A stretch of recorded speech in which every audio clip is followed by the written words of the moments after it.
Depuis 3 ans, j'enquête sur le terrorisme islamiste qui nous touche durement. J'ai parcouru la France, la Turquie, jusqu'à la frontière syrienne, et je termine mon 3e film documentaire. Pourquoi ces jeunes Français voulaient-ils faire la guerre en Syrie? Et comment peuvent-ils basculer dans la terreur? En les rencontrant, j'ai compris qu'on ne naît pas terroriste, mais qu'on le devient. Je n'aurais jamais pu faire mes 2 premiers films sans l'aide des repentis, ceux qui avaient la haine contre nous et qui changent de camp pour revenir dans notre société.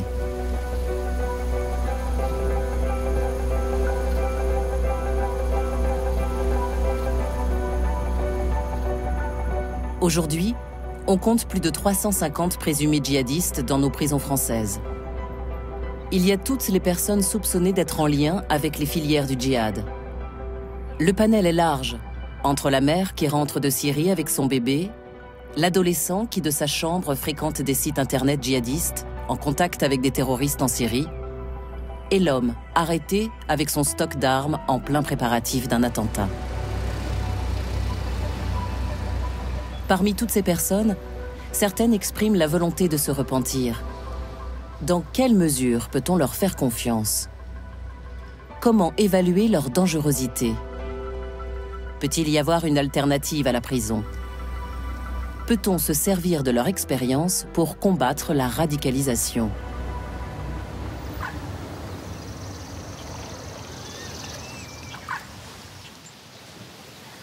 Louisa fait partie de ces repentis. Elle veut témoigner pour que d'autres ne fassent pas la même erreur qu'elle. Par peur de Daesh, qui la considère comme une traître, sa voix est modifiée. Tout a commencé à l'école. J'ai rencontré un homme dont je suis tombée amoureuse. Quand je l'ai rencontré, il ne pratiquait pas beaucoup l'islam. Moi, je n'étais pas du tout pratiquante. Je n'étais pas du tout dans l'islam.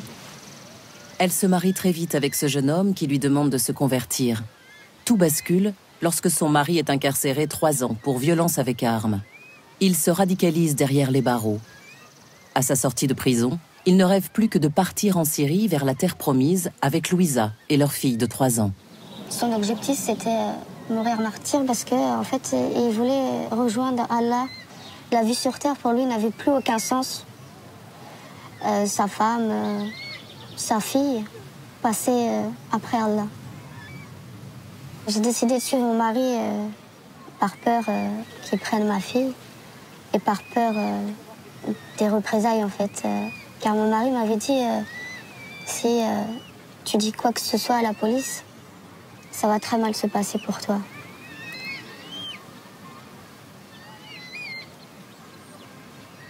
Quand on se retrouve là-bas face à des têtes coupées et que ma fille est à côté de moi et qu'elle voit aussi, elle, les têtes coupées, on se dit, mais qu'est-ce qu'on fait ici? Tous les jours avec les bombardements, les avions, c'était pas facile à vivre, et surtout pour ma fille. Dès qu'elle entendait des bombes, elle me disait vite, vite, vite, il faut se cacher. Mais on ne sait pas où la bombe va tomber, on ne sait pas qu'est-ce qui va se passer. Et chaque jour, je me disais, mais si tu restes là, c'est pas comme ça que tu vas protéger ta fille. Vous savez, il y a la peur de son mari, il y a aussi la peur de l'État islamique. Partir de ce pays, c'est aussi un danger. À chaque fois que mon mari partait, c'était beaucoup de peur, beaucoup de pleurs. Et cette fois-là où il est parti, je ressentais que j'allais pas le revoir. Et comment expliquer à ma fille que son père a été tué au combat? Comment expliquer ça? Comment lui dire ça? Comment lui dire que son papa ne reviendra jamais?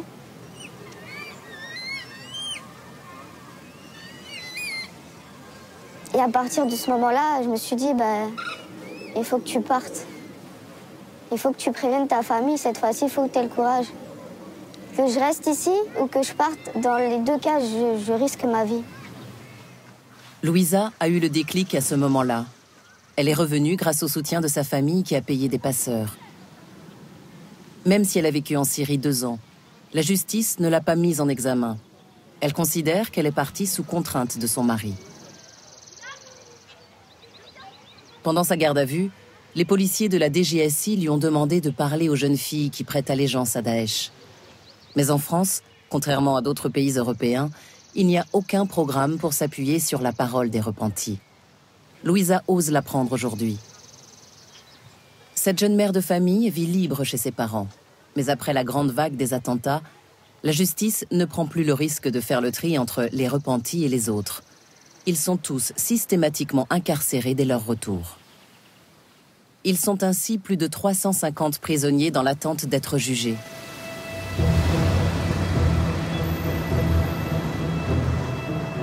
Le 30 mai 2016 s'ouvre le premier grand procès d'une filière djihadiste, la filière des Strasbourgeois. Ces jeunes étaient partis rejoindre l'État islamique d'Irak et du Levant en décembre 2013. Parmi eux, 4 garçons du quartier de la Méno à Strasbourg. À cette époque, j'avais rencontré Ahmed, travailleur social influent du centre socio-culturel.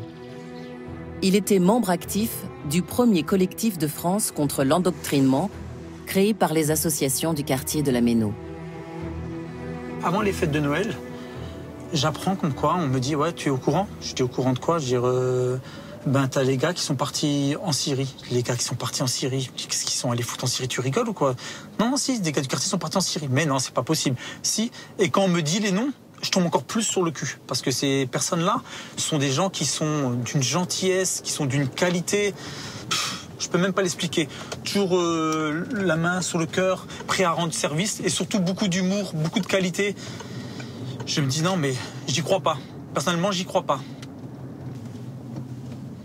Ces jeunes, c'était des garçons que j'ai vus depuis qu'ils étaient enfants, qui ont grandi avec moi indirectement. Donc tu imagines bien que quand j'ai appris que 2 sont décédés là-bas, et quand 2 sont revenus, j'étais d'une tristesse monumentale. Moi, franchement, j'étais vraiment touché. Touché au plus profond de moi-même, vraiment touché. Jusqu'à aujourd'hui, j'ai cette blessure et je me dis, qu'est-ce qu'on aurait pu faire pour éviter cela? Qu'est-ce qu'on aurait pu faire?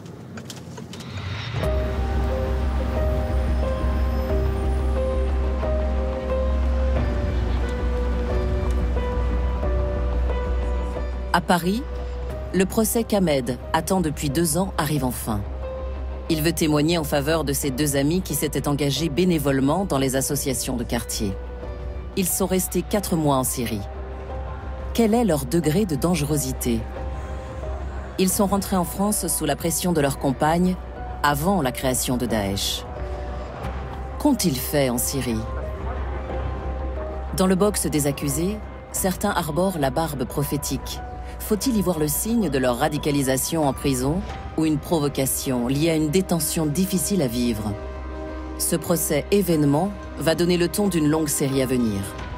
Le massacre du Bataclan plane sur le palais de justice, car l'un des kamikazes de l'attentat faisait partie de la filière des Strasbourgeois. Il est resté 1 an et demi de plus que les autres en Syrie. Toute la presse s'est déplacée en masse, mais les avocats de la défense ont l'impression que les journalistes se sont déjà fait une opinion.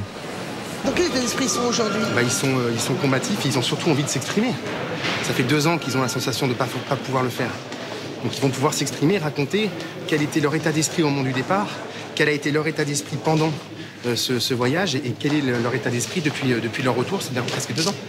Leur état d'esprit, lequel est-il aujourd'hui? Est-ce qu'ils veulent renseigner? Ils avaient rompu immédiatement sur zone, ils avaient déjà rompu avec toute idéologie radicale et toute volonté de continuer. Je vous rappelle qu'il y a quand même 2 d'entre eux qui sont morts immédiatement sur place.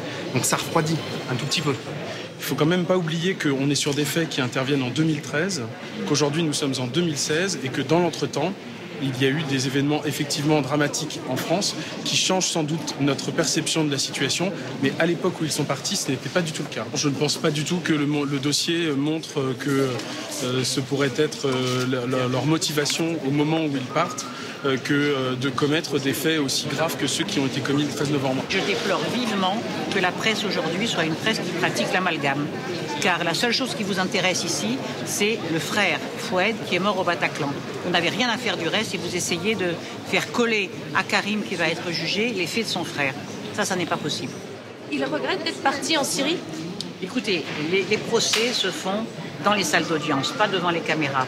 Donc il dira ce qu'il a à dire. Si ça vous intéresse, vous rentrez, vous prenez des notes. Mais ça n'est pas à moi de parler à sa place devant les caméras de télévision. Je me sens extrêmement sur la défensive. Je ne suis pas sur la défensive, je suis choquée par les principes qui sont devenus ceux de la presse judiciaire. C'est tout, je ne suis pas sur la défensive. Je suis sidérée de voir à quel point vous pouvez les uns et les autres ne pas être conscients du rôle qui est le vôtre, faire n'importe quoi, dire n'importe quoi.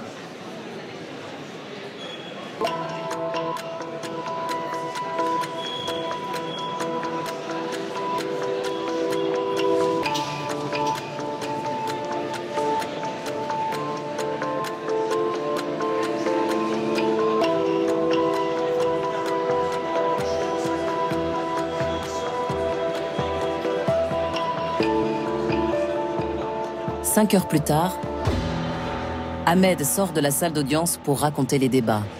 Ce qui a été, triste et en même temps effrayant, c'est de voir à quel point ces jeunes ont été piégés. Parce qu'une fois qu'ils ont traversé la frontière, plus rien n'était entre leurs mains. C'est-à-dire que leur liberté, leur autonomie leur a été prise. On le voit quand ils ont atterri dans le hangar, il l'explique bien, que dans le hangar, ils sont accueillis par des hommes en armes, cagoulés, qui leur proposent un questionnaire sur lequel il n'y a que deux réponses possibles. Soit martyr, soit combattant. Tu combats ou tu meurs. Et c'est hors de question de faire marche arrière ou de dire quoi que ce soit. Et un jeune a très bien dit, on prend conscience qu'on est de la marchandise, voire de la chair à canon. Et là, c'est le début du désenchantement. Ils ont eu du mal à expliquer la différence entre l'humanitaire et la guerre, mais je pense qu'on peut dire aussi qu'on peut faire à un moment donné la guerre par humanité, dans la mesure où ils ont très très bien expliqué qu'ils étaient meurtris par la politique assassine de Bachar el-Assad qui a tué par milliers et par milliers les Syriens. Ils sont partis aider ce peuple en faisant la guerre. Je crois qu'ils l'ont revendiqué d'ailleurs, ils l'ont dit hier de façon très honnête. Quand Laurent Fabius, qui est alors ministre des Affaires étrangères, dit Bachar el-Assad ne mérite pas de vivre. C'est quelque chose qui, sur un plan même de nos propres principes, est quelque chose qui pose question. Pourquoi dit-il cela? Je pense qu'il est en colère. Je pense qu'il a vu des choses. Pourquoi ceux qui ont vu ces images n'auraient-ils pas le droit aussi de ressentir du dégoût et de la colère? Et si rien n'est fait, est-ce que cela ne va pas encore amplifier leur colère? Ça n'a rien à voir avec la radicalité religieuse. À partir de quels éléments peut-on dire que quelqu'un est terroriste dans l'âme, puisqu'il n'y a pas eu de commencement d'exécution? Donc il serait terroriste en soi, mais sans jamais avoir commis le moindre acte. C'est tout le problème de ce procès. Ces audiences, c'est une évaluation de leur dangerosité. Ça n'est rien de plus. On évalue s'ils sont dangereux à l'avenir. Parce que si concrètement, si on en était certain, on leur mettrait pas des peines aussi. Voilà, on sait qu'ils sont partis fin 2013, on sait pourquoi ils sont partis, on sait qu'ils n'ont pas de velléité terroriste sur le territoire, on sait que c'est pas des fouets de Mohamed Agha, ces types-là. Si on avait que ça, qui sont basés que là-dessus, ils ne prendraient pas des grosses peines.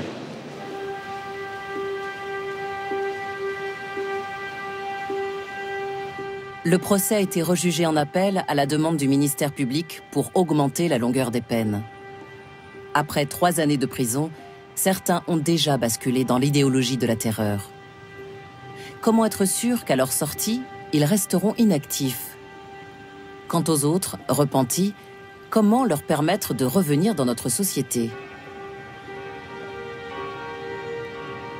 Si ces jeunes avaient été jugés dès leur retour en 2014, avant les attentats, les magistrats auraient sans doute demandé des condamnations 2 fois moins sévères. Mais les temps ont changé. La justice a prononcé des peines allant de 7 à 9 ans. Les 2 amis d'Ahmed ont pris 7 ans. On va rester sur une situation, en effet, dans le but de dissuader aussi. Donc on augmente quelque peu le quantum des peines, la durée, ce qui est normal compte tenu de la gravité des faits qui sont commis. Mais les décisions ne sont pas prises à la légère. Elles sont mûrement réfléchies, elles sont prises dans l'intime de la conviction de chacun. Voilà, on ne manie pas la hache, on agit avec la justice et l'état de droit. Dans l'absolu, si vous voulez, les juges devraient avoir assez de recul pour pas répondre à une espèce de vindicte populaire. Voilà. On suppose que les gens qui ont rejoint des groupes terroristes ont des intentions terroristes au retour. C'est une supposition. Et avec ça, il faut se débrouiller pour essayer de voir s'il y a des éléments objectifs qui laissent plutôt penser que oui, ils avaient de mauvaises intentions au retour, ou non. Avant, on y arrivait plus facilement, parce qu'on avait plus de temps pour faire les enquêtes. On arrivait à surveiller un groupe pendant 1 an après son retour, et on voyait ceux qui faisaient rien, de ceux qui préparaient vraiment une action terroriste. Aujourd'hui, vous savez, on arrête les gens dès qu'on sait qu'ils sont revenus. Et du coup, on n'a pas pu séparer le bon grain de livret, avoir une idée s'ils avaient des intentions vraiment malsaines au retour. Donc on est un peu les yeux fermés. C'est une habitude pour la justice d'être aveugle, vous me direz, mais bon, là particulièrement. Et alors, essayer de deviner le risque de récidive, enfin le risque de passage à l'acte, c'est même pas une question de récidive, de jeunes qui sont revenus de Syrie, c'est de la divination, très objectivement. On est vraiment dans une situation très très difficile pour les juges et très peu scientifique. Ce qui est triste, c'est de voir les conséquences d'une peine lourde sur un individu. Ces gamins, ils vont rentrer à 23 ans en prison, ils vont ressortir à 33 ans. Ils vont être aigris parce qu'ils auront l'impression d'avoir été jugés pour quelque chose qu'ils n'ont pas fait. Donc ça va avoir des conséquences. Et ça donnera encore raison à ceux qui disent « tu voyez, de toute façon, ils ne vous aiment pas. Ils ne vous aimeront jamais. » Notre société ne veut pas croire aux repentis et ne leur accorde pas le bénéfice du doute. En attendant, les jeunes de la Méno sont incarcérés et mélangés aux 450 détenus issus des filières irako-syriennes. Et si la sévérité de la justice était parfois contre-productive ? Actuellement, il est évident que notre système pénitentiaire n'est pas bon pour cette catégorie de criminels. De manière générale, il n'est pas bon. Pour cette catégorie, on a plutôt tendance à faire des gens plus dangereux à la sortie qu'à l'entrée. Gérer les détenus djihadistes est devenu un casse-tête, tant ils sont nombreux.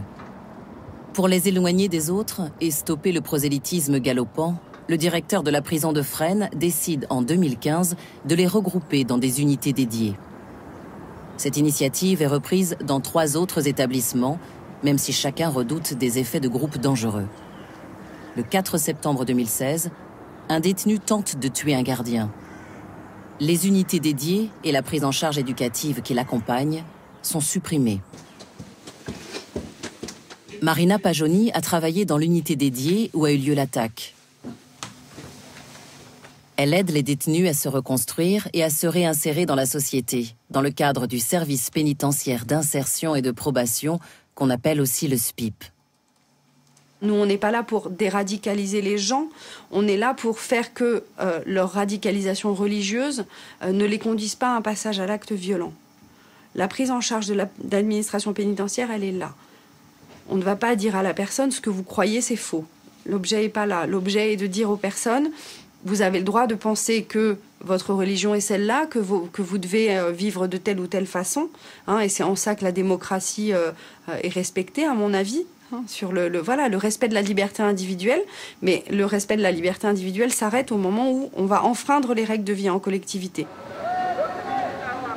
Le service pénitentiaire d'insertion et de probation s'appuie sur le travail de chercheurs en prison. En janvier 2015, la sociologue Wiesa Kies a lancé un programme de prévention de la radicalisation avec des détenus violents. Son travail est reconnu par les autorités publiques. Elle a mis en place des groupes de parole de détenus radicalisés avec d'autres qui ne le sont pas. On était convaincus d'essayer de créer un groupe plutôt hétérogène. Hétérogène dans... Alors c'est difficile en maison d'arrêt, mais hétérogène dans les profils, dans les faits aussi commis, l'âge, voilà. Nous, on leur expliquait qu'il y avait un espace libre de parole, qui pouvait s'exprimer librement surtout, mais avec respect. Parce que pour nous, la prévention de la radicalisation, c'est remettre en avant le vivre ensemble. Et le vivre ensemble, ça ne veut pas dire être tous pareils, c'est être peut-être différent, penser différemment, mais être ensemble dans un même lieu et pouvoir s'entendre. Il y a des puces, il y a des rats, les surveillants, c'est des bâtards. L'expérience de Wiesa Kies a eu des effets positifs sur les 50 prisonniers concernés. Elle a duré 18 mois et n'a pas été reconduite. J'ai posé 4 paires, En France, la pression liée aux attentats s'amplifie. La surveillance en prison s'accroît avec parfois des dérapages. Les avocats craignent que leurs clients cessent de coopérer avec la justice. 24 avocats ont décidé exceptionnellement d'alerter le contrôleur général des prisons. Je le cite, « Voici les jours où je suis sorti de la cellule. 100% du temps, j'ai une fouille à nu dès que je pose un pied en dehors de la cellule. » Et donc, le bilan, il n'a plus envie de sortir de sa cellule, il ne peut plus aller en promenade, il se douche 2 fois par semaine.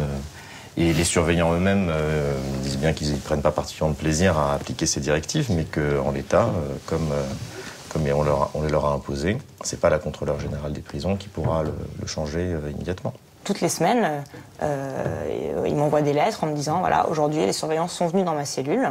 Ils m'ont mis dans la cabine de douche, ils m'ont mis à poil. Je suis restée 1 heure nue dans la douche en les attendant. Passé 1 heure, donc ils ont fait la fouille à corps. Je suis revenue dans la cellule. Tout était renversé. Tu disais tout à l'heure, effectivement, de l'huile, de l'eau renversée sur la nourriture. Enfin, ça n'a aucun intérêt si on... Sur les draps. Si on voilà. Taches d'huile sur les draps. Exactement. Donc ça, c'est partout, de l'eau partout, c'est complètement inutile et ça n'a aucun intérêt. C'est absolument pas utile à la manifestation de la vérité. Coran déchiré, excuse-moi. Coran déchiré. Et si on voulait les pousser dans le fossé, on s'y prendrait pas autrement, en fait. C'est évident. En détention normale, il y a effectivement des activités, mais le sport, c'est 1 fois, peut-être 2 fois pour ceux qui ont de la chance, par semaine. Le culte, la bibliothèque aussi. Là, on les enferme 22 heures sur 24 sans aucune activité supplémentaire. Ils deviennent fous. Ces gens-là vont sortir un jour. Ils vont sortir un jour. Et dans quel état, je ne sais pas. Et moi, personnellement, ça me fait peur. On aimerait que nos politiques, notre ministère de tutelle, fassent œuvre d'un peu plus de courage, en n'ayant pas peur d'aller expliquer à leurs concitoyens, à ceux dont ils régissent le quotidien au final, que tout n'est pas simple, n'est pas aussi simple, et tout peut pas se résoudre à de la neutralisation ou à la construction de murs, etc. Ça demande du courage. C'est la première fois qu'un syndicat du personnel pénitentiaire parle ainsi. Pour ces professionnels, le terrorisme n'est qu'une forme de délinquance. C'est avant tout un processus de rupture. Comme eux, le juge Trévidic pense qu'il existe des solutions. Il faut faire la différence entre ceux pour lesquels il n'y a rien à faire, et il y en a quelques-uns qui sont trop... je veux dire, il ne faut pas essayer de déradicaliser Djebel Bégal, si vous voulez, il faut quand même être un peu lucide, c'est de l'argent public. Bon. Mais par contre, il y a plein de jeunes qui, à mon avis, pour en avoir vu pas mal, peuvent parfaitement sortir de ça. Notre société est là pour sauver les personnes qui sont en difficulté morale, psychologique, physique. Donc la solution n'est pas dans l'élimination des gens. La solution reste au contraire dans le fait de les sauver. Farid Benyetou est un terroriste repenti. Parce qu'il est menacé de mort par Daesh, il ne témoigne pas à visage découvert. Il a passé 4 ans en prison, condamné pour association de malfaiteurs en relation avec une entreprise terroriste dans l'affaire de la filière des buttes Chaumont. C'était au début des années 2000. Il était salafiste et le chef spirituel d'une 50aine de jeunes du 19e arrondissement de Paris, parmi lesquels les frères Kouachi, qui deviendront les auteurs de la tuerie de la rédaction de Charlie Hebdo. Le but de Farid Benyetou, à l'époque, était d'envoyer des jeunes en Irak pour faire le djihad dans les rangs d'Al-Qaïda et lutter contre l'invasion américaine. Il sort de prison en 2009. 1 an et demi après, il fait une rencontre déterminante. C'est là où j'ai commencé à plus m'investir avec les travailleurs sociaux que j'avais eu l'occasion de rencontrer déjà depuis ma sortie de prison. Et en discutant avec l'une d'entre elles, elle me disait « Tu as le droit de rêver, t'as un potentiel et on dirait que tu vas le gâcher presque. » Et donc petit à petit, se construit avec elle ce projet de devenir infirmier. je me dis que voilà, il va y avoir une période assez difficile où il va falloir préparer le concours d'entrée. Mais qu'une fois que que j'y arriverai, que je serai en école d'infirmière, là j'aurai toutes les excuses du monde pour ne plus refréquenter mes anciennes fréquentations. Farid Benyetou est admis à l'école d'infirmière à l'hôpital de la Salpêtrière en 2012. Alors qu'il termine ses études en janvier 2015, son passé le rattrape avec l'attentat contre le journal satirique Charlie Hebdo. Il est à l'époque infirmier stagiaire aux urgences. Les médecins découvrent son passé judiciaire et le retirent du planning. Les auteurs de la tuerie faisaient partie de la filière des Buttes-Chaumont. L'affaire devient médiatique et l'ordre des infirmiers se positionne contre lui. Même si l'école lui décerne son diplôme, sa carrière est compromise. Et les autorités doutent de la sincérité de Farid Benyetou. Ce sera toujours sa parole contre son passé. Lorsque l'on voit le parcours de certaines personnes, il est particulièrement inquiétant. Lorsque, par ailleurs, il s'agit de personnes, en tout cas je pense à l'une d'entre elles, qui a eu un rôle essentiel dans le recrutement de certains auteurs des attentats qui nous ont touchés en 2015, eh bien, là, il faut manifester une très grande méfiance, d'autant plus que l'image que reflèterait l'action de cette personne peut être interprétée de manière extrêmement négative, et ça peut faire beaucoup de mal à une cause. Moi, je me suis toujours battu, surtout quand j'ai commencé à faire ces études, je me suis toujours battu pour militer quelque part, pour dire qu'on avait un droit à la deuxième chance. On avait un droit à la deuxième chance.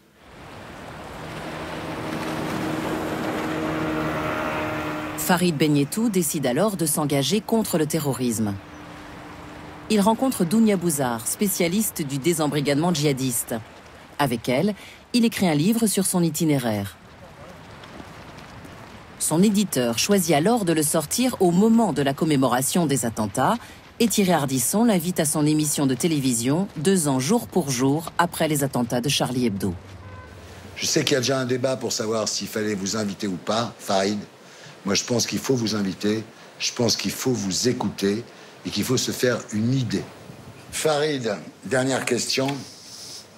Est-ce que vous êtes Charlie? Bien sûr que je suis Charlie.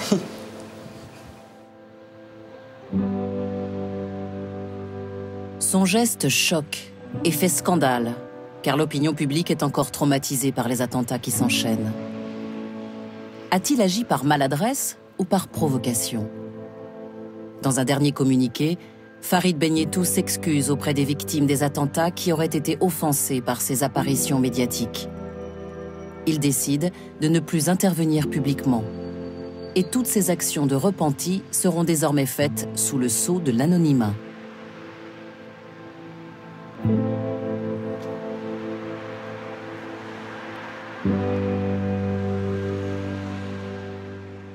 Je dis toujours que avec ceux qui se proclament repentis, il faut être prudent. Je ne les rejette pas. Mais lorsque ce sont des gens qui ont manifesté une grande dangerosité, eh bien, parfois, quand on mange avec le diable, il faut le faire avec une longue cuillère. Donc, il faut prendre des précautions. Sur le long terme, ces gens ne sont pas condamnés, a priori. Ils peuvent, en effet, être repentis. Pour autant, il faut qu'on en soit certain. Sinon, ils réussissent à pénétrer l'appareil d'État, la société, dans une démarche de dissimulation qui serait extrêmement dangereuse si elle réussissait.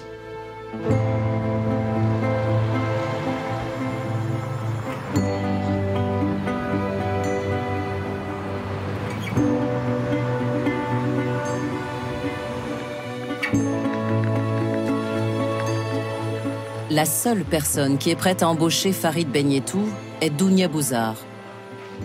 Elle a été la première à être soutenue par le ministère de l'Intérieur pour désembrigader des jeunes. Depuis 1 an, elle continue avec sa propre structure. C'est vrai que quand toi, tu étais bénévole avec nous, j'ai eu l'interdiction du ministère de travailler avec toi parce qu'ils avaient peur pour moi. Hein, donc c'était quand même un peu la perspective terroriste un jour, terroriste toujours. Moi j'ai dit si je fais pas confiance à Farid Beniatou, à qui je vais faire confiance, dans la mesure où lui il est quand même stabilisé depuis plus de 6 ans. C'est quand même pas les mecs qui rentrent de Daesh, qui sortent de prison, ça va être pire. Donc il y a un moment où il faut croire en l'humain, il faut croire au fait qu'on ne diminue pas quelqu'un à ses actes, mais qu'on va chercher l'individu qui est derrière, il faut y croire.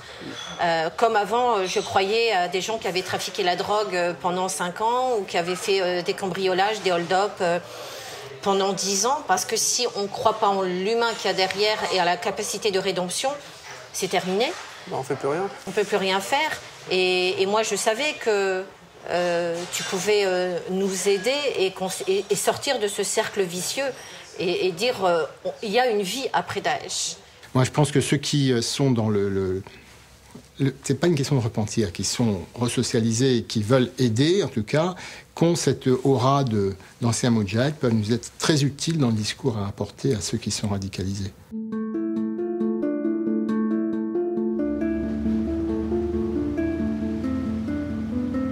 La parole des repentis est essentielle pour lutter contre la radicalisation. Qui peut mieux que ceux qui l'ont vécu de l'intérieur parler avec authenticité des horreurs et des mensonges d'une communauté totalitaire? En Belgique, existe aussi un traumatisme provoqué par les attentats de Bruxelles en 2016. Pourtant, la société a déjà commencé à accorder une place aux revenants de Syrie. Laura Passoni a vécu 9 mois au cœur de Daesh avec son fils de 4 ans. Elle a été condamnée à son retour à 3 ans de prison, aménagée en 5 ans de sursis probatoire. La justice l'a laissée en liberté, ce qui lui a permis d'écrire un livre avec la journaliste Catherine Lorsignol, qui la soutient depuis son retour. La grande université de Louvain-la-Neuve les a invités à l'occasion d'un colloque autour de l'islam en société avec des chercheurs et des responsables politiques. Laura Passoni tient à témoigner à visage découvert. Toutes les personnes qui reviennent de Syrie ne sont évidemment pas comme Laura, ne faisons pas d'angélisme non plus. Il y a des personnes qui vont revenir et qui ne nous veulent pas forcément du bien, mais en tout cas son parcours nous donne à comprendre et à réfléchir. Et je pense que c'est l'écouter et écouter l'humain qui parle, c'est aussi une façon de lutter contre la barbarie. Voilà, toi Laura. Je vais raconter brièvement mon parcours. Donc j'ai eu une relation amoureuse pendant 10 ans avec mon ancien compagnon, que j'ai eu un enfant avec lui, donc mon premier petit garçon. J'ai resté 10 ans avec lui et on s'est séparés. Il m'a trompée, il est parti avec une autre et il a renié complètement son fils. Et moi en fait cette relation elle m'a détruite complètement en fait. J'étais très très mal. Et tellement que j'étais mal, au fait, je me suis réfugiée sur Internet, sur Facebook. Et je suis tombée sur la mauvaise personne, qui était mon recruteur. Je pensais qu'à ce moment-là, donc, qui était de Bruxelles, c'était quelqu'un qui me voulait que du bien. Moi, je pensais être infirmière et pouvoir m'être utile dans ce pays. Et c'est vrai que donc, quand j'arrive en juin 2014... en Syrie, directement, voilà, on me met dans une maison de femmes. Là, c'est l'enfermement. Je vois un enfant qui décède devant moi, un manque d'hygiène. Je vois des bombardements, je vois des règles strictes. Je vois que mon fils, on essaye de l'éduquer à leur façon. Donc, on me dit qu'à l'âge de 10-12 ans, il va aller combattre et qu'il sera marié. Que si mon mari décède, j'irai dans une maison de femmes et je serai remariée de force. Il faut aussi dire que je tombe enceinte à ce moment-là aussi, parce que la pilule, automatiquement, on nous la retire pour qu'on puisse procréer et faire une descendance à Daesh. Et à ce moment-là, en fait, j'ouvre les yeux. Je me dis que mon fils, j'ai pas envie qu'il soit un terroriste. Je veux pas qu'il soit comme eux. J'avais peur. Les bombardements, on en avait 10 par jour. Je ne savais pas, du jour au lendemain, on pouvait mourir. Et à ce moment-là, je demande à l'aide à mes parents. Je demande qu'ils viennent me rechercher. j'ai fait une énorme bêtise. Je ne pardonnerai jamais ce que j'ai fait à mon fils parce que voilà, en tant que mère, j'aurais dû réfléchir. Voilà, c'est très stressant parce que je me dis j'avais tout. J'ai gâché ma vie, j'avais un travail, j'étais en CDI, j'avais ma maison, j'avais des parents en or, j'ai tout perdu. Et pour avancer, j'aimerais bien faire de la prévention et pouvoir témoigner. Et voilà, merci de m'avoir écouté.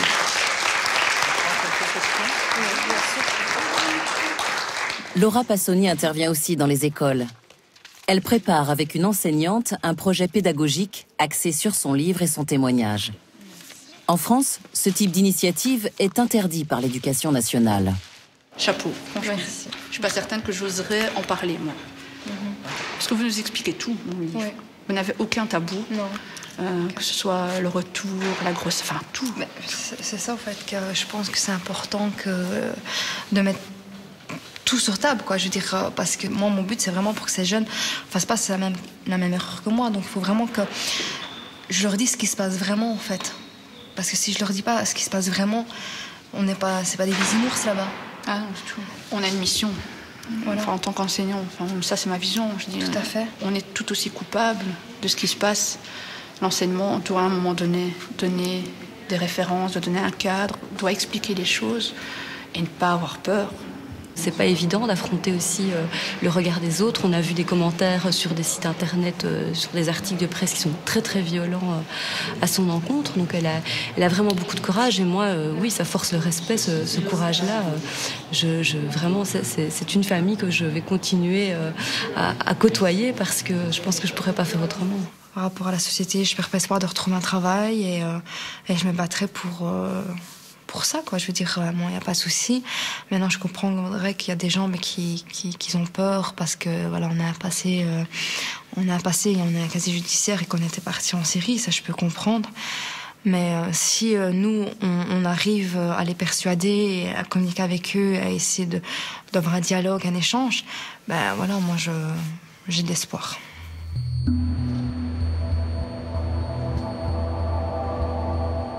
En France, les autorités ne croient pas à la résilience spontanée des repentis. En 2015, le gouvernement de Manuel Valls a mis en place un centre de déradicalisation. Son but ? Développer l'esprit critique, le sens civique et permettre une réinsertion professionnelle. Au départ, ce dispositif phare devait être une alternative à la prison pour des individus mis en examen ou condamnés, mais encore récupérables. D'abord, il faut essayer de faire une évaluation du jeune en question. Vraiment savoir dans quelles circonstances et pourquoi, comment il a été embrigadé, il s'est radicalisé. On a besoin de savoir la cause qui peut ne pas du tout ressortir d'un phénomène religieux, qui peut être complètement un problème de désocialisation, de problèmes parfois psychologiques, de rapport aux parents, à l'autorité. Il peut y avoir 20 000 causes qui ne sont pas toujours des causes clairement idéologiques. Et ça, c'est la première chose. Je crois qu'il y en a pas mal qui sont dans ce cas-là. Après, si la personne est plus dans la révolte que la radicalisation religieuse, un phénomène qui est plus classique, on va avoir effectivement un traitement par des psychologues, par des éducateurs, plus classiques aussi. L'État investit plus de 2 millions d'euros dans le premier centre de réinsertion et citoyenneté à Beaumont-en-Véron en Touraine. Le projet éducatif unique en France est mené par des chercheurs renommés. Mais avec la pression sécuritaire liée aux attentats, le gouvernement change de cap. Le centre n'est plus une alternative à la prison, mais devient une structure ouverte pour des jeunes volontaires qui n'ont aucun antécédent judiciaire. Les élus locaux sont rassurés. Le centre est inauguré en septembre 2016. On crée une structure qui permettra, quand on aura des doutes, des interrogations, à apporter un début de réponse. Avoir des lieux où on peut accompagner ces jeunes, dont je le rappelle, ne sont pas sous main de justice. On est vraiment dans des processus de prévention. Mais le centre est un fiasco. L'État peine à recruter 9 volontaires sur les 25 prévus. Et au bout de 4 mois, la presse révèle la mise en examen d'un des pensionnaires pour ses relations avec des terroristes. Pour la population locale, c'en est trop. Elle demande la fermeture immédiate du site.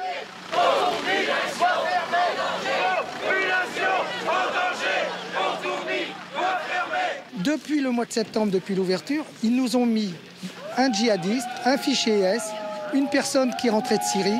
Et ce n'était pas du tout le message qui avait été passé aux élus du Chinonais et de Touraine à Matignon. Maintenant, les maisons, il y a une dévalue, il y a plein de choses qui se passent. Et on n'est plus en sécurité. Moi, j'ai des chiens que j'allais promener à côté de Pontourny. J'allais cueillir des mûres dans les champs à côté. Je n'y vais plus.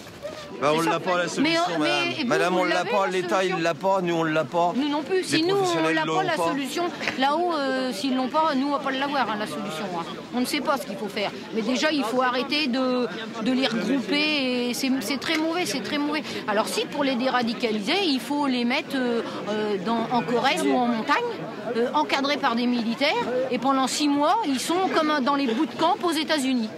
Là, ça, à mon avis, ça va peut-être plus marcher. Parce que si c'est à Beaumont-Environ, ils ont le droit de sortir quand ils veulent. Non, ça c'est nul. Hein. Non, mais il faut les faire gratter à la dure. Ou alors on les envoie en Russie quand c'est du caillou. Là, voilà, faut que ça bosse tout ça, parce que ça bosse pas déjà. Donc, faut qu'ils bossent.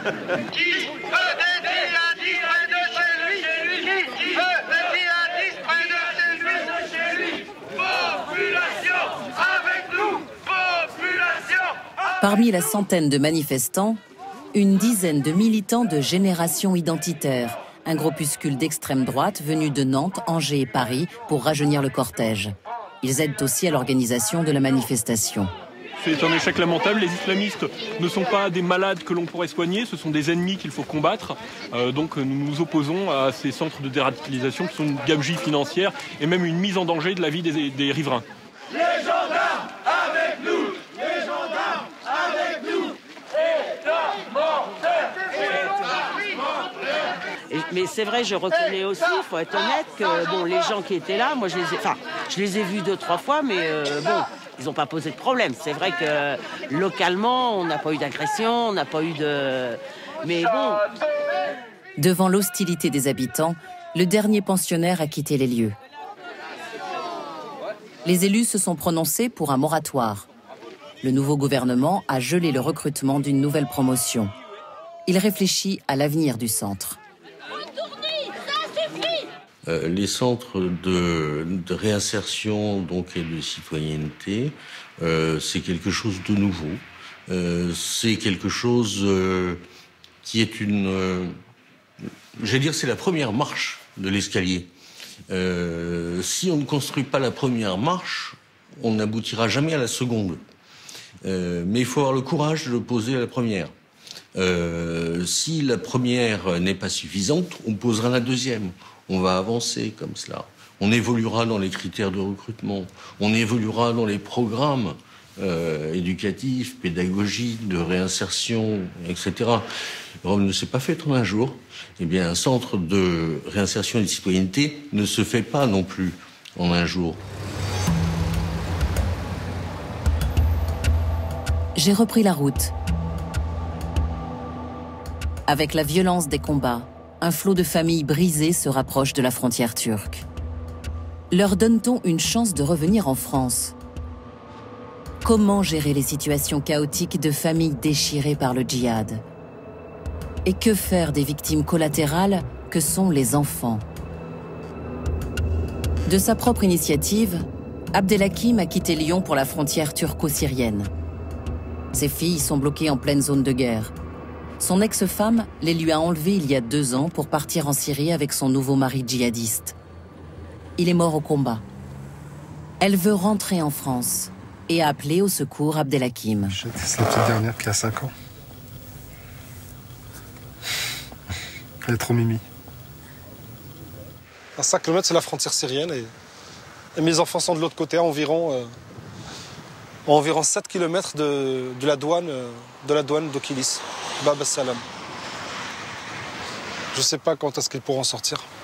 Ça me fait très mal au cœur parce que j'ai juste un seul élément qui me bloque et c'est les autorités turques. Ça me donne même envie de traverser la frontière, de passer de l'autre côté. Pour l'instant, j'ai que des mots tristes.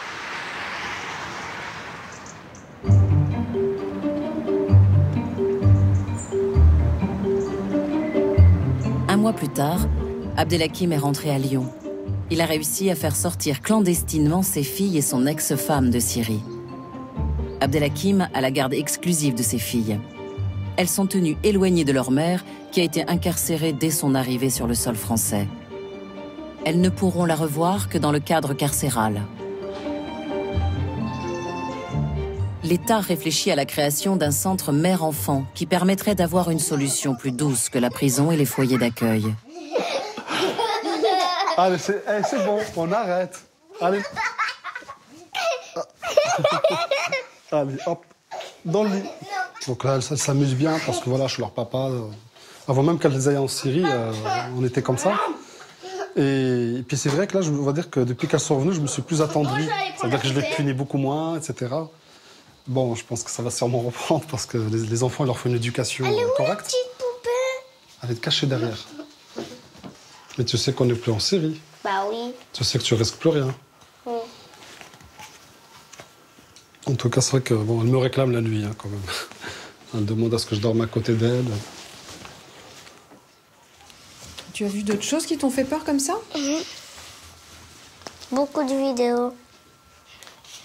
J'ai vu qu'ils coupaient la tête et tuaient à la calache. Je pensais qu'ils le font ici.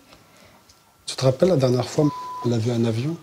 Elle a crié « Papa, un avion, un avion !» Ouais. J'ai dit qu'il fallait pas qu'elle ait peur parce qu'on n'est pas en série. Tu t'en rappelles? Ouais. Voilà. Mais c'est vrai que on a besoin d'un psychiatre qu'on nous a jamais conseillé d'en prendre un. En tout cas, parce que là, c'est une question de zone de guerre. Donc, il y a des choses que... En fait, c'est un psychiatre spécialisé dans ce genre de choses. On ne nous en a pas conseillé ici. Et c'est ce que je recherche, en fait. Alors, parce que pour qu'elle puisse parler, c'est vrai qu'il y a des choses qu'elle ne m'a pas dit. Et là, elle s'ouvre un petit peu plus. Ça me permet donc de voir un peu plus les choses et de voir aussi l'urgence. Parce que, voilà, elle est en France, donc quand je lui dis que je voulais l'inscrire à l'école, elle en avait peur. Abdelhakim s'est débrouillé tout seul pour trouver une prise en charge psychologique pour ses enfants. Le ministère de l'Intérieur, qui le suit depuis le début, n'a pas partagé ces informations avec les services sociaux qui auraient pu l'aider. Hein? Le tigre? Alors on va regarder, on va chercher s'il y a des tigres. La prévention de la radicalisation pourrait se développer dans notre société s'il y avait davantage d'anticipation. Un homme, que nous appellerons Eddy, est en danger alors qu'il a aidé à déjouer un attentat. Au départ, il souhaitait sauver un ami d'enfance qui se radicalisait via Internet. En explorant les réseaux sociaux, il s'est retrouvé au cœur de la préparation d'une attaque terroriste. Il a averti la police. Mais les officiers de renseignement ne lui ont pas proposé de recueillir son témoignage sous X et de fait, son anonymat n'est pas garanti. On m'a dit, vous savez, l'infiltration en France. Donc l'infiltration, j'entends le fait de s'infiltrer dans un groupe terroriste ou mafieux, mais dans l'objectif de recueillir des informations ou d'aider quelqu'un ou quoi que ce soit, c'est pas reconnu. Il n'y a que les policiers qui peuvent le faire, mais dans certaines conditions très, très restreintes. Et voilà. Moi, j'ai l'impression que j'ai affaire à un monstre de bureaucratie, voilà, qui est sans cœur, sans... Voilà, ces gens-là, ils ne se rendent pas compte de ce qu'ils font. De ce qu'ils font vivre aux gens, en fait. Je pense que personne n'est là avec moi à vivre tous les jours, à changer de chemin pour aller au boulot tous les jours, à devoir surveiller derrière son épaule tout le temps. Tout le temps, tout le temps. Et à toujours me demander... est-ce que... voilà, qu'est-ce qui va se passer? Donc je pense que c'est ça, c'est que ces gens-là... on est des numéros pour eux. On est des numéros. Voilà. Je lance un appel aux citoyens qui comprennent bien que peut-être qu'on est 10, peut-être qu'on est 20, peut-être qu'on est très peu.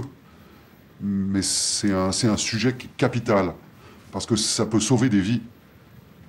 Et ça peut aussi aider à la cohésion de la nation, le fait que voilà, qu'on s'entraide entre nous pour se protéger contre ces gens qui veulent nous tuer. Parce que pour moi, ces gens, c'est des traîtres. Voilà, c'est des traîtres à la nation. C'est des gens qui ont pactisé avec une force extérieure pour venir nous attaquer. Donc si mon nom sort dans un dossier judiciaire, ça sera la justice qui m'aura livré aux terroristes. Voilà. Et donc, si par malheur ça devait arriver, j'espère que peut-être qu'ils retiendront la leçon. Peut-être qu'il faut en arriver là, je ne sais pas. Mais ce sera la justice qui m'aura tué, en fait. Moi, je ne connais pas nécessairement tous les cas particuliers qui peuvent donc poser ce type de problème. C'est regrettable. C'est très regrettable. C'est possiblement rattrapable, bien que difficilement. Mais voilà, c'est dommage. Donc, il faut éviter ça à l'avenir. Loïc Garnier a créé une plateforme téléphonique qui assure l'anonymat des personnes. Et cela lui semble suffisant. S'appuyer sur les citoyens, développer la confiance via une police de proximité pourrait permettre de mieux lutter contre le terrorisme.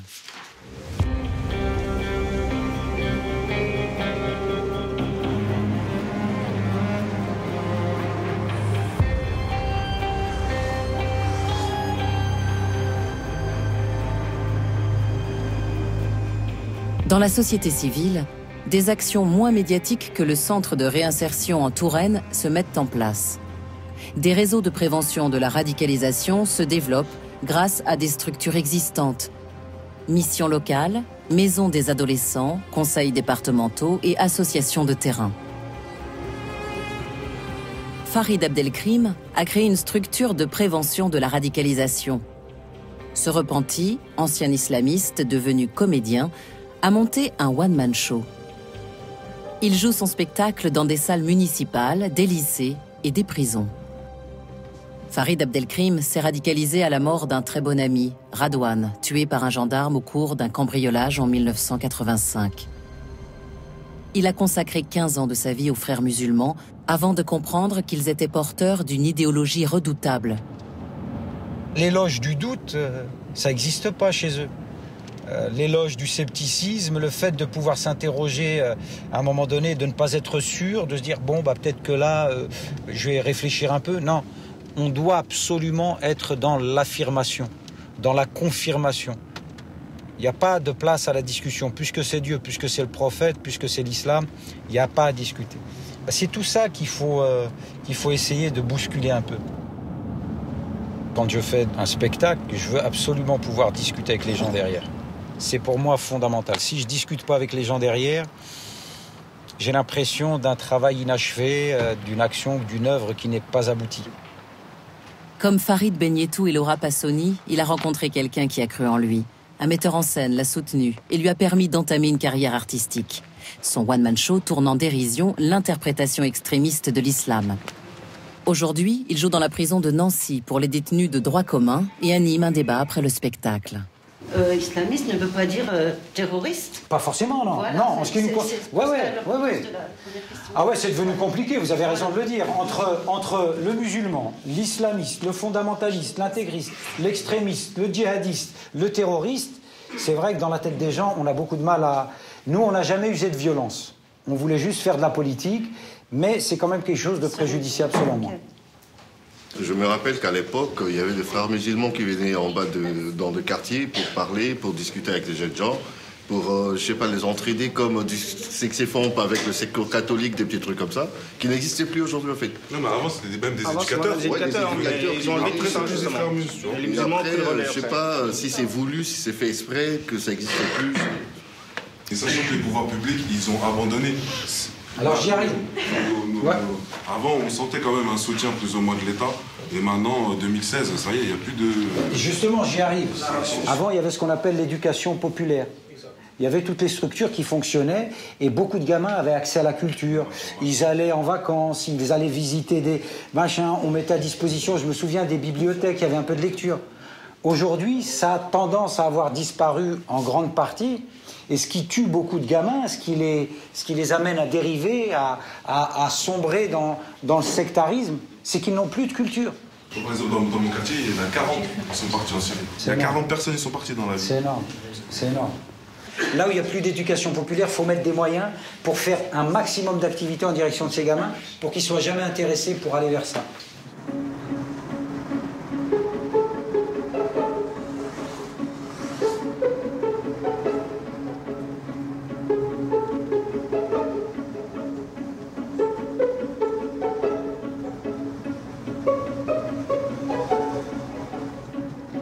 L'Alsace est un bastion de l'éducation populaire.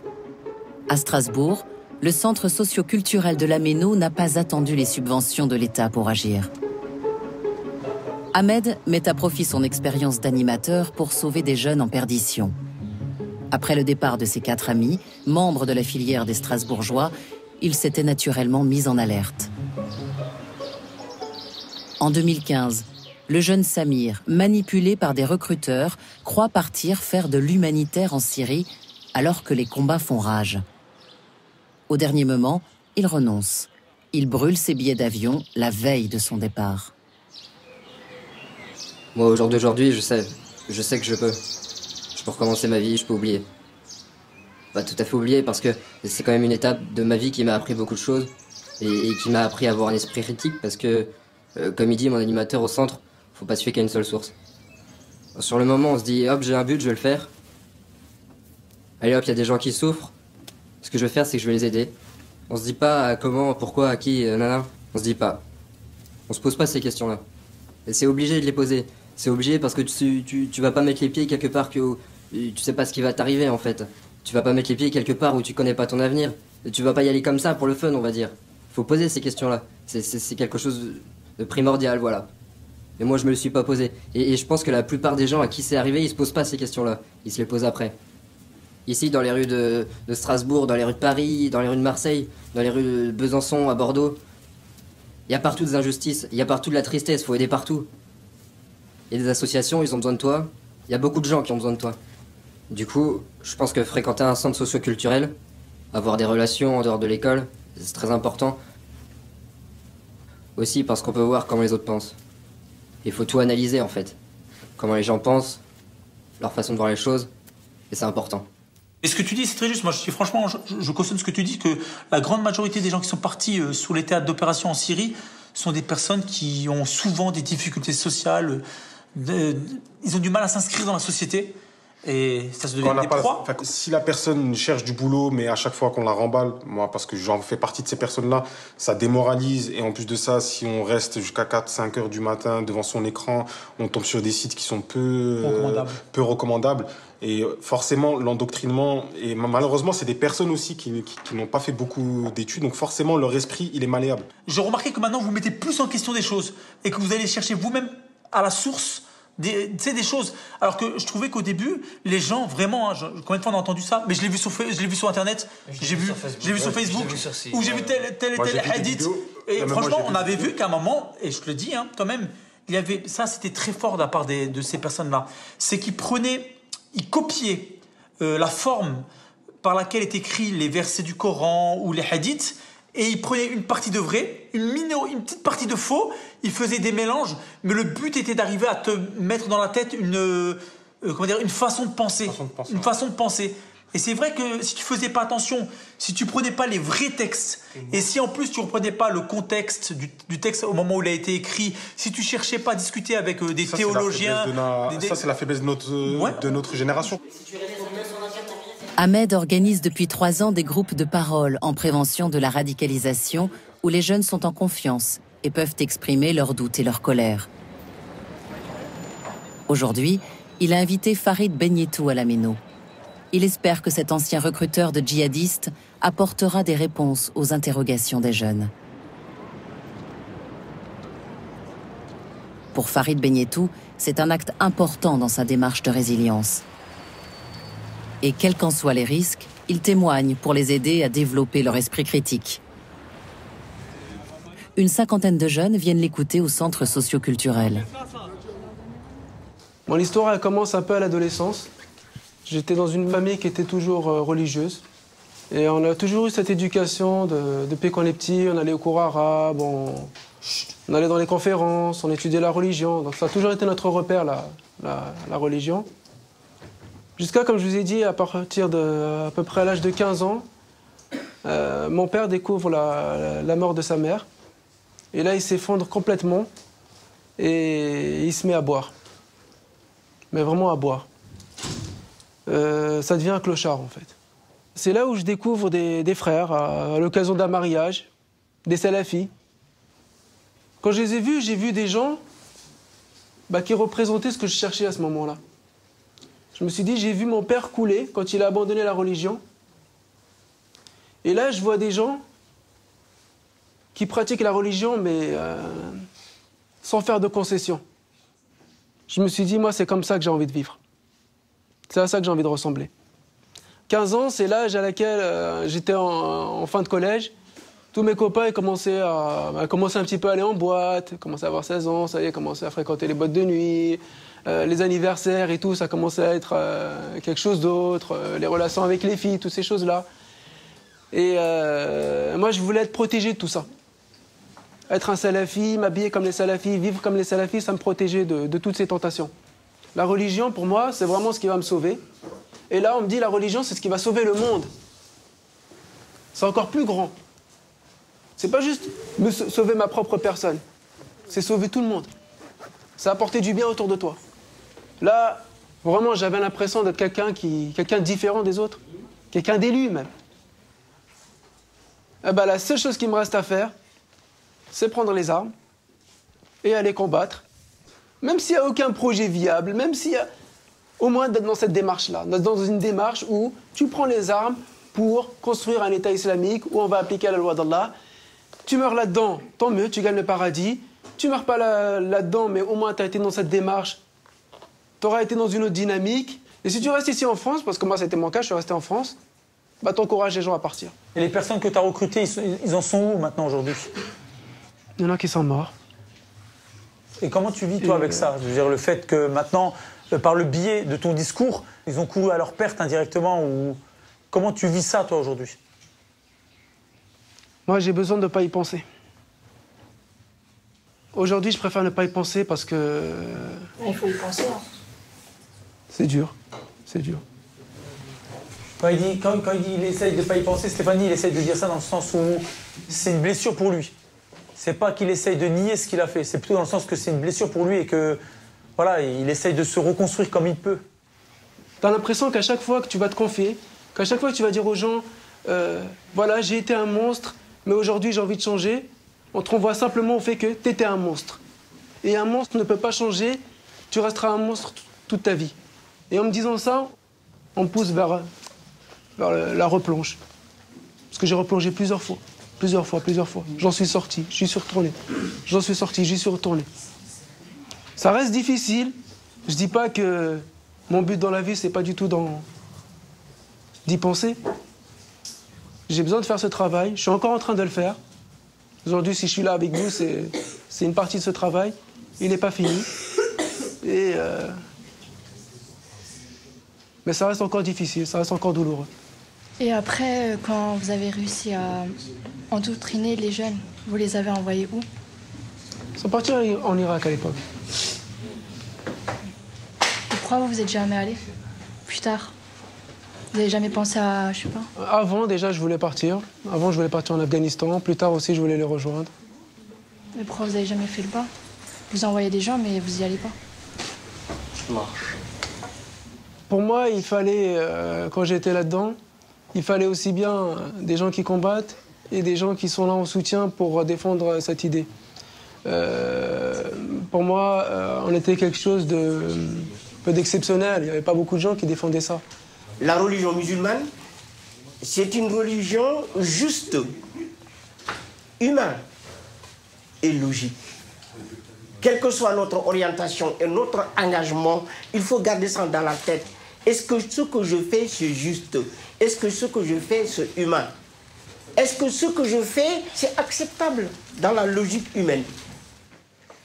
Alors moi, ce que je voudrais dire pour conclure, c'est que ce qui est intéressant dans ce que vient de nous dire ce témoignage, c'est comment on peut faire peser le pour et le contre, comment la subjectivité des choses peut avoir du poids. C'est vraiment comment on peut avoir un esprit critique. Vraiment, ce qui est essentiel, c'est un esprit critique.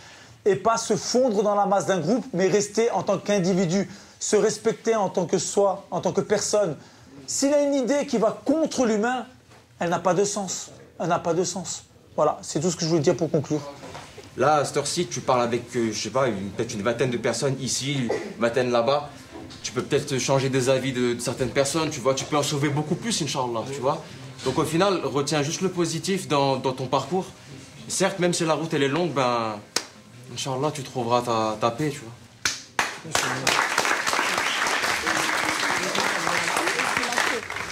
Samir, qui avait brûlé ses billets d'avion la veille de son départ pour la Syrie, a assisté au débat. Tout ce que j'ai fait, c'est de ma faute.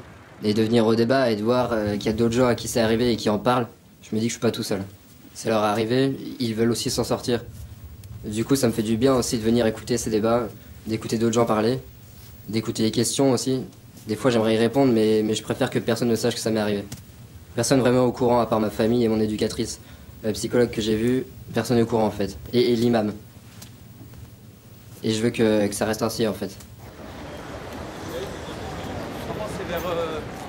Depuis longtemps, Ahmed organise des actions humanitaires au sein du centre socio-culturel. Sors-lui un truc à manger, donne-lui un sachet avec des trucs à manger, tu vois. Les adolescents sont en quête d'identité, comme tous les jeunes de leur âge. Pour éviter de tomber dans des processus de rupture comme la drogue, la délinquance, il faut qu'ils se sentent utiles et valorisés. Il y a souvent des SDF là-bas. Ouais, t'as compris d'ailleurs. Ils démarrent leur première maraude de l'hiver pendant le marché de Noël de Strasbourg. Les garçons de ce soir n'ont aucun lien avec la radicalisation. Mais aider les sans-domicile fixe, lutter contre les injustices en France, permet de prévenir l'endoctrinement en renforçant toutes les valeurs humanistes. Bonne soirée les gars quand même. Hein. Merci. Il reste quoi maintenant? Il en reste 3, 4, c'est ça? Vous êtes les citoyens de demain qui allez tendre la main aux autres. Et peut-être que tu éduqueras des jeunes, toi aussi à le faire plus tard. Et c'est comme ça qu'on fait que la solidarité émerge d'une société. Et pour moi, c'est important que vous ayez ça en vous. Mais vous l'avez même encore peut-être plus que d'autres. J'arrive à la fin de mon film. J'ai pu constater que notre société se replie sur elle-même. Comment peut-elle faire confiance aux repentis? Si la réponse répressive est nécessaire à très court terme, elle n'est pas suffisante. Après 3 années d'enquête, je suis convaincue que la solution est dans l'éducation. Et il faudra instaurer des espaces de discussion, aussi bien dans les quartiers que dans les prisons. Seule façon de ne plus laisser le champ libre aux recruteurs. Désamorcer la radicalisation, c'est tout l'enjeu des années à venir.